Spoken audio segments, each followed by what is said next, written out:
Hello everyone, FPL Raptor here and welcome back to another video on my YouTube channel. In today's video, we have my final team selection video of the season for Game Week 38, and I just wanted to quickly say from the bottom of my heart, thank you so much for the support throughout the entirety of this season on the channel. I appreciate every single one of you, and for one final time, please do remember to like, comment, and subscribe. But without further ado, let's jump into today's video.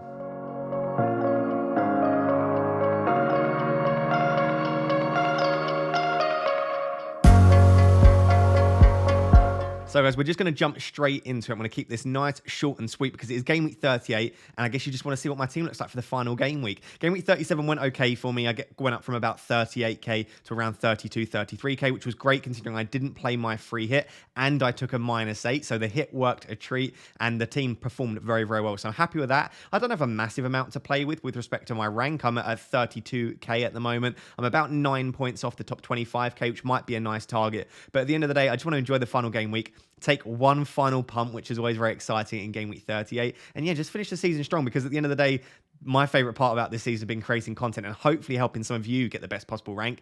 And that brings me enough joy. And I think 32k is an absolutely fine rank for me this season. So looking at the team, we're in a 4-4-2 at the moment. Depending on what transfers I make, that could of course change. And I've got 0 in the bank, 1 free transfer. So I don't have a massive amount of flexibility, but there are several positions in my team where I could make some very exciting transfers. And we'll move on to my watch list once I show you the initial team. Starting with Schmeichel in goal. Fantastic news that he will indeed be playing against Southampton according to Rogers. So Rogers did clear up that Ward was just getting that one game, just to give him obviously a bit of game time, and that Kasper Schmeichel would come back in for the Chelsea game and the Southampton game, which is delightful news because I didn't want to have to worry about a goalkeeper transfer on the final day of the season. The back four is looking very strong as well. It's basically a premium back four. So Trent was rested in 37. Excellent fixture against Wolves there because Wolves are in the bottom 3 for defensive data and offensive data over the last 6. So not only does it look like a good opportunity for a clean sheet, it also looks like a good opportunity for some attacking returns. So I really don't even mind a Trent captaincy if you really fancy going super differential there. I've also got the double City defense, which could be a big differential if City manage to keep a clean sheet there. Fingers crossed they do, because like I said, that would actually give me a bit of a boost in rank there. A lot of people own Cancelo, but not many people own Cancelo and Laporte. So I think that could be a real nice advantage there. There is the slight worry that Laporte's obviously still, I think he's suffering slightly still from his injury. I haven't seen anything at the time of recording this which would suggest that he'd miss out. And to be honest, Ake might not be fit. And then it's just Laporte is the only fit centre-back. So if Ake's fit, I still expect it to be Ake and Laporte. Even if Ake's not fit, then it's going to have to be Laporte because otherwise they're going to be playing like Rodri and Fernandinho at centre-back. So I would expect Laporte to play regardless, but he might get an early sub if City goes sort of 2, 3, 4 goals up. And then Cancelo will play regardless because he's been so good. He's absolutely consistent and he's a machine and he just doesn't need a rest. So I would expect both Laporte and Cancelo to start, fingers crossed for a clean sheet there. And then the fourth and final one is genuinely a captaincy option. We did discuss this in the Game Week 38 preview video earlier in the week. He's of course scored in Game Week 37. I did get his points off the bench, which was slightly lucky.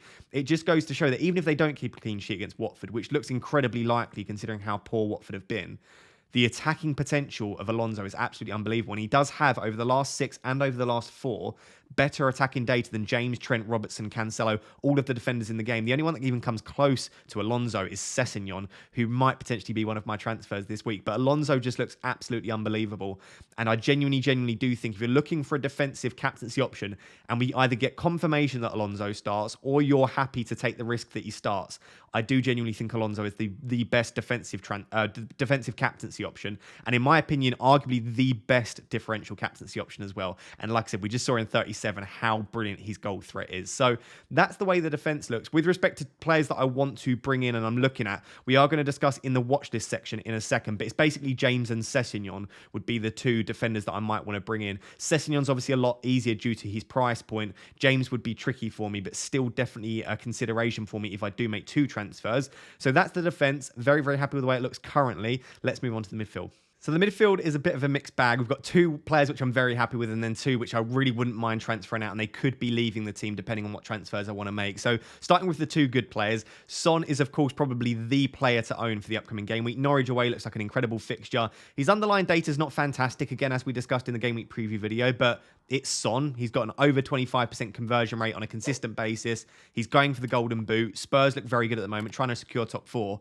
It looks like an excellent fixture, and I'll be honest, Son is arguably the best captaincy option this week, and I would not at all have an issue if you just said, I'm going to go safe and obvious with Son captaincy. like I said, if you're protecting rank or you just want to go for the sensible one that you think is going to score the most points, Son is probably that person. I'm just looking at my rank and I'm thinking at 32k, if I drop slightly or go slightly further, I think I want to take a little bit of a risk at the time of recording anyway. I could well end up on Son, but again, there's not much to say on him other than he's an excellent option. And if you don't own him, I would probably be looking to bring him in unless you're trying to go a little bit rogue with your final game week. Then Mason Mount, who currently has my Vice armband. The Vice armband has just moved him away from Alonso. The reason for that is he got a full rest in game week 37, which is absolutely massive because I would assume he'll play there for the final home game of the season against Watford.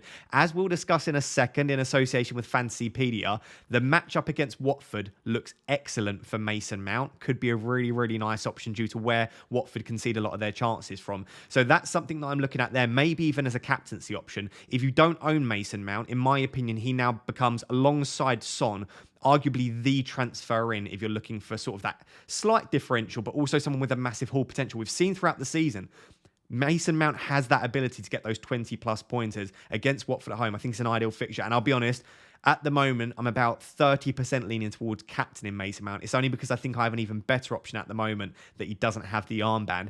And then the two players that I'm not necessarily desperate to keep a hold of, and I wouldn't mind transferring out because I think there are other great, really high upside midfielders for this upcoming game week, are Saka and Zaha. Now, neither of these are bad options. They've both got home fixtures, and they're both playing against defences which can ship goals. Obviously, Saka against Everton, Arsenal can still get top four, although it's more likely that Spurs will get it, and Arsenal have basically secured fifth. So I'm not sure how much they're going to go for this fixture against Everton, whereas Everton, obviously, they're now safe as well. So do Everton pull their foot off the gas pedal? It's really difficult to try and predict how this Everton-Arsenal game is going to go. And Saka just hasn't looked the same since Nketiah has been back. But as far as we know, he's still on penalties. It is a home game, final home game of the season, and I assume he'll want to go out with a bang. Obviously, every player wants to score, and they want to score goals, get assists, and perform well. So that doesn't necessarily mean too much, but I don't hate the idea of keeping Saka, and I'm not desperate to get rid of him. However, like I said, there are some other good midfield options. And then Zaha's the other one. Again, I think people are bigging up this Manchester United fixture too much. It's an incredible fixture for Zaha, and he could massively haul in game week 38. Yes, Manchester United's data is not fantastic, but neither is Zaha's, neither is Crystal Palace's from an attacking perspective. And it is Manchester United at the end of the day. So I could quite easily see Zaha blanking here. And I'll be honest, at the moment, if I were to make a midfield transfer, I actually prefer taking out Zaha to Saka. They're both on penalties. They're both playing for teams which attack okay, but not fantastically. Saka's data is just better than Zaha. So at the time of recording this, if I was forced to take one of these out, it would probably be Zaha. So that's the midfield. I don't hate it. Son and Mount in particular are two fantastic owns. Saka and Zaha could make way. We'll discuss in my watch list section which midfielders I'm looking at. Let's now take a look at the two strikers, the bench, and then move on to captaincy and transfer plans. So starting with the two strikers, Richarlison against Arsenal. I don't hate this, but now the Everton are indeed safe. Obviously, this could take some pressure off them and they could perform very well. I just don't expect too much from them. They're pretty terrible away from home, at least they usually are. Nothing to play for now other than just trying to finish the season strong.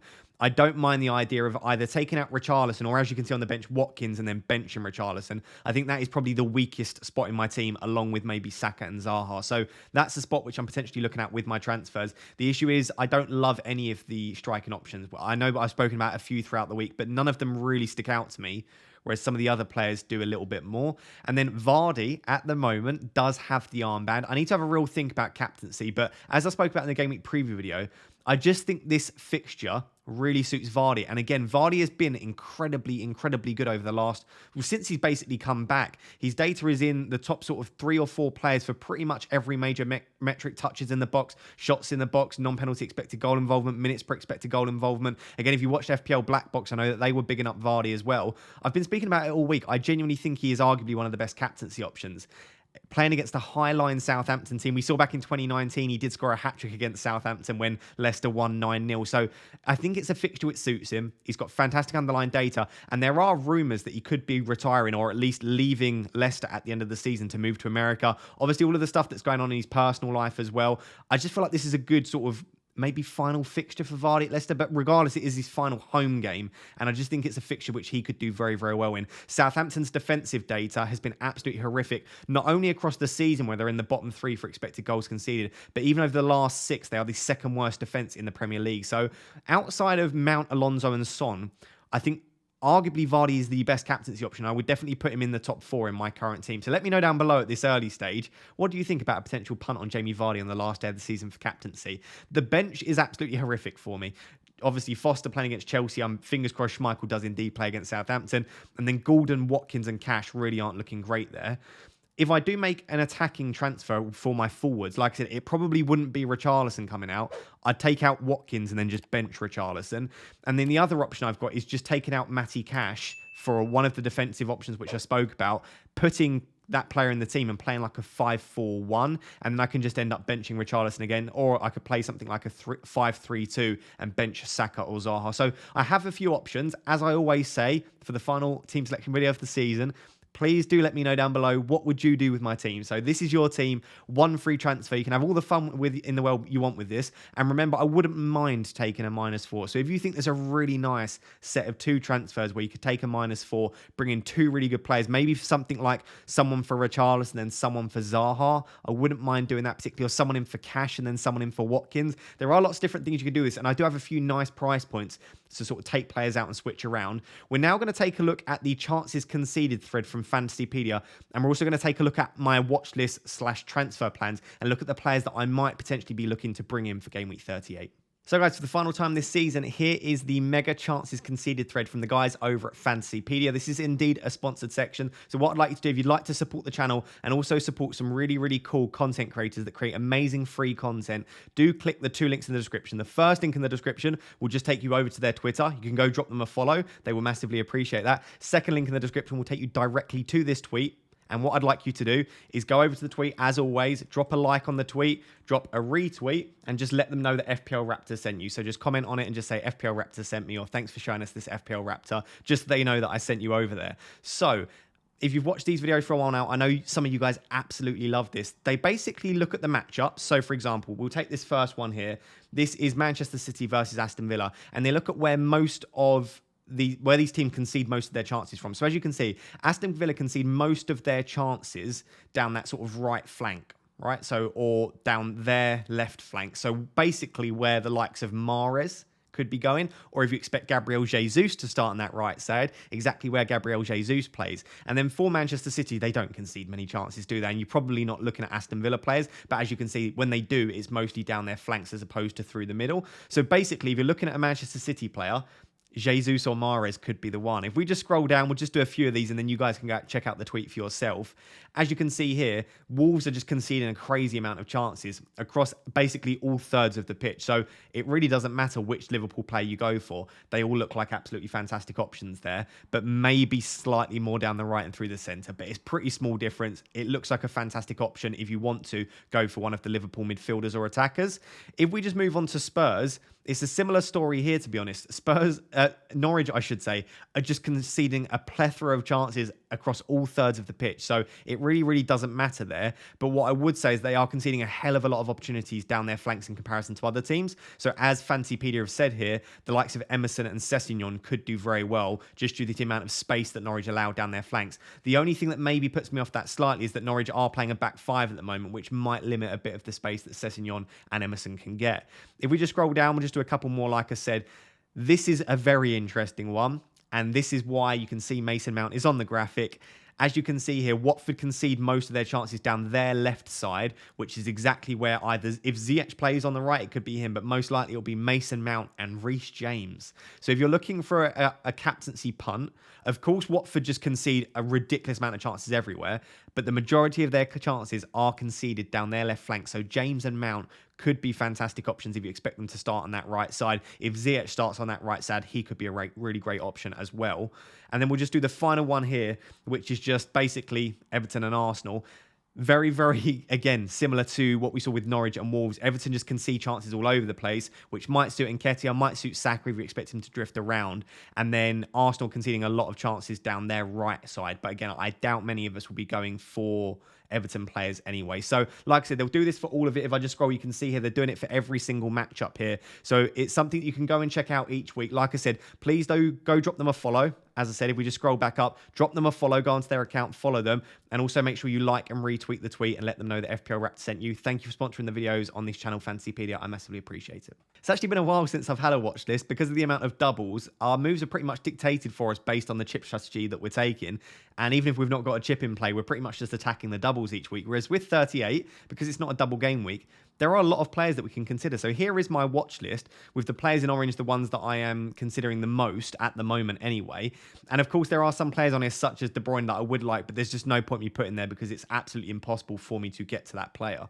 So as you can see, the man that is on this graphic here and the one that's highlighted is Sessegnon, because at the time of recording, if I were pushed to make a move, I would probably bring in Sessegnon. The reason for that is I've got Matty Cash sat there on the bench against City anyway. So Matty Cash to Sessegnon, playing a 5-4-1 and then benching Richarlison, or a 5-3-2 and benching Zaha, in my opinion, is probably the most sensible decision. Again, when you look at Sessegnon's data, as I spoke about in the Game Week preview video, he's putting up the underlying data of a midfielder, and he's obviously got a fantastic chance for clean sheet against Norwich there as well. So I really like the idea of Sessegnon there, and then James and Emerson Royale are two other very good options as well. I'll be 100% frank with you guys. If I could get to James in one move, I would 100% go for James over Sessegnon. I just think that the potential for James to haul is absolutely massive, as we spoke about in the Fantasypaedia section, but just due to the fact that we've seen on a consistent basis, I think he's had 4 or 5 double-digit returns this season, more than 20 points on some occasions. So he's got that in his locker, and I just think his level of quality against Watford at home, it just looks like a great fixture for the Chelsea fullbacks.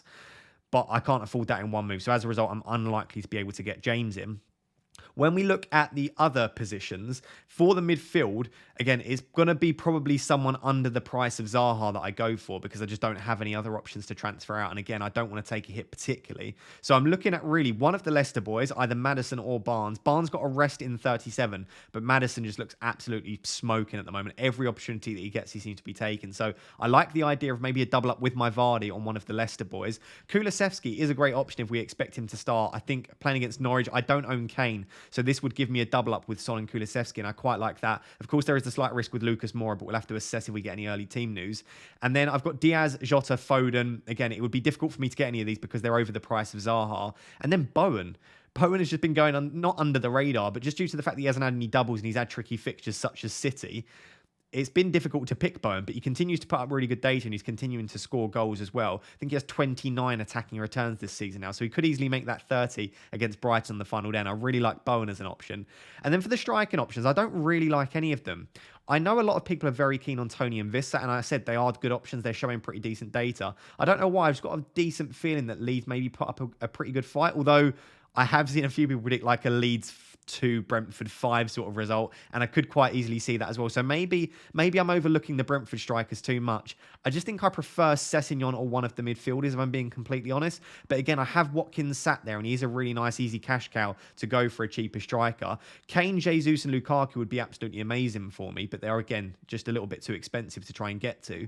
So I'm looking at maybe Antonio. The reason I say that is his data is absolutely exceptional over the last 6 game weeks, and he's just been steadily ticking along with good data. He hasn't actually been scoring many goals, and he hasn't had a double-digit return, I think, since like game week 3. But I just have a feeling that he could do quite well on the final day of the season. And this is what Game Week 38 is all about, is taking a punt that other people would turn their nose up at and they wouldn't particularly like, because it's only 1 week and anything could happen in 1 week. So I actually don't mind Antonio. And at the moment, if I were pushed to choose a striker, it might be Antonio. So these are the players that I'm currently looking at. If I had free reign to choose absolutely anyone, it would be Kane or Lukaku, to be honest. Outside of that, I do quite like the Leicester midfielders, and then some of the other midfielders I also think have high upside. Let's now have a bit of a live tinker. I'll show you what the team could look like with each of these transfers, and then maybe we'll just discuss a couple of -4s that if I'm feeling really aggressive on the final day of the season, I could potentially take a -4 and get in a couple of really nice options for the final day. So guys, feeling a little bit emotional here. It says planning ahead on the graphic, but I guess it's no longer planning ahead, and there's no longer a next button on FPL.team. So this is it. This is the final game week, and there's not going to be a massive amount of detail in this section because there's only 1 week to make decisions for. So like I said, at the moment, if I were pushed to make a transfer, it would probably be Cash out and Sessegnon in. So I'll just show you obviously what the team would look like as a result. I think it would be Richarlison I'd be benching, but I would be tempted to bench Zaha. But let's just make it look like that. So this is the way the team would look. It'd be a back five, but again, look at that back five. It's a really, really nice set of defenders. 4 decent midfielders, and then the lone striker would be Vardy at home to Southampton. And at the moment, like I said, I am leaning towards captaining Vardy. So that is the first option.